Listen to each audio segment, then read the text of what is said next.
కూటమి ఏడాది పాలనలో గ్రామాలు అభివృద్ధితో కలకలలాడుతున్నాయని కొత్తపేట ఎమ్మెల్యే బండారు సత్యానందరావు వ్యాఖ్యానించారు. సోమవారం అంబేద్కర్ కోనసీమ జిల్లా ఆత్రేయపురం మండలం వెలిచేరులో జరిగిన సుపరిపాలనలో తొలి అడుగు కార్యక్రమంలో ఆయన పాల్గొన్నారు. ఇంటింటికి వెళ్లి కూటమి పాలనలో జరుగుతున్న అభివృద్ధి సంక్షేమం గురించి ప్రజలకు వివరించారు. వారి కష్టసుఖాలను అడిగి తెలుసుకున్నారు.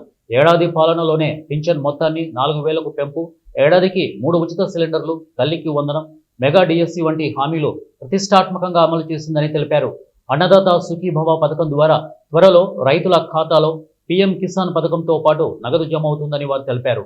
ఆగస్టు 15 నుంచి ఆర్టీసీ బస్సుల్లో మహిళలకు ఉచిత ప్రయాణం అమలు జరుగుతుందని అన్నారు. ఈ విధంగా ఇచ్చిన ప్రతి హామీని నిలబెట్టుకునేందుకు కూటమి ప్రభుత్వం కృషి చేస్తోందని వారు తెలిపారు.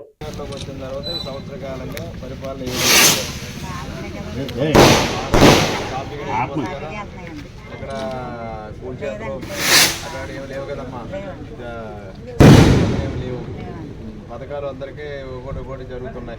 పెన్షన్ 1000 రూపాయలు పెంచి వెంటనే ఇచ్చారు. గ్యాస్ సిలిండర్ డబ్బులు 2 సిలిండర్లకే డబ్బులు పడ్డాయా?